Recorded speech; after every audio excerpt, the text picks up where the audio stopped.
अस्सलाम वालेकुम। Hearing patient इस बात पे ज़्यादा कंफ्यूज होता है कि उसके लिए कौन सा हेयरिंग एड बेहतर रहेगा। वो असेसमेंट करवा चुका है लेकिन इस बात को लेकर कंफ्यूज होता है क्योंकि मुख्तलिफ़ पॉइंट्स पे, मुख्तलिफ़ हॉस्पिटल में, मुख्तलिफ़ सेंटर्स पे उसे मुख्तलिफ़ तजवीज़ दी जाती है। लेकिन पेशेंट इस बात पे कंफ्यूज होता है कि मुझे कैसे पता चलेगा कि मेरे लिए कौन सा हेयरिंग एड बेहतर है।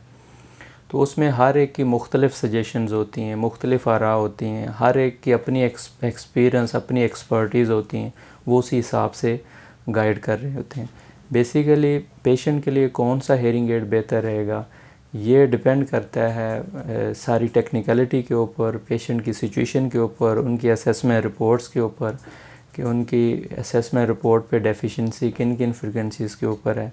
फिर उसके बाद वो हेयरिंग एड्स किस कंपनी का उनके लिए बेहतर है, किस कंपनी में कौन सा मॉडल बेहतर है। तो ये सारी चीज़ें यानी कि पेशेंट से थोड़ी डिटेल से एक्सप्लेन करनी पड़ती हैं।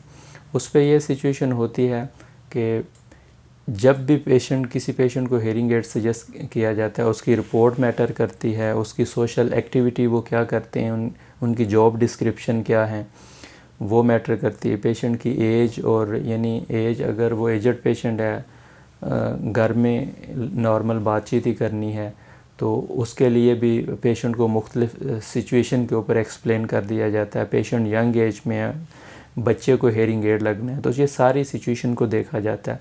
लेकिन अल्टीमेटली पेशेंट जो अपना ट्रीटमेंट यानी सलूशन ढूंढना चाह रहा होता है हेयरिंग एड के थ्रू कि उसके लिए बेहतर हेयरिंग एड क्या है, डिपेंड करता है पेशेंट की फाइनेंशियली सिचुएशन के ऊपर, डिपेंड करता है उसकी टेस्ट रिपोर्ट के ऊपर कि वो अपनी टेस्ट रिपोर्ट के ऊपर बेसिक लेवल में हेयरिंग एड लगवाना चाहता है, एवरेज में, एडवांस प्रीमियम में।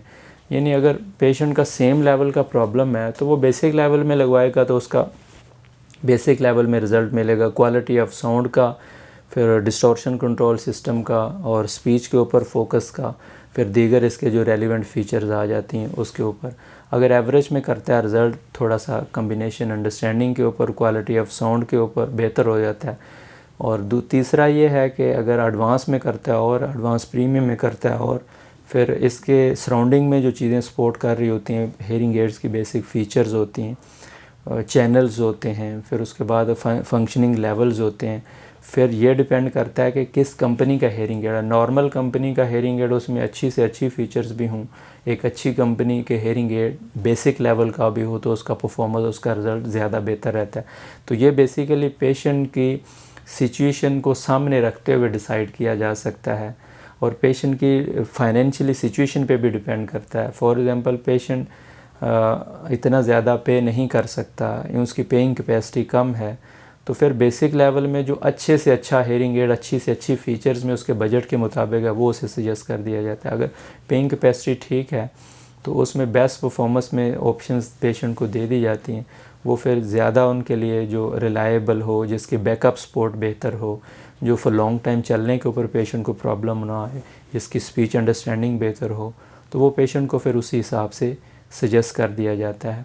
तो इसी तरह पेशेंट एक नतीजे तक डिस्कस करने के बाद नतीजे तक पहुंचा जा सकता है कि पेशेंट के लिए कौन सा एड, किस कंपनी का एड, किस टाइप का एड बेहतर रहेगा।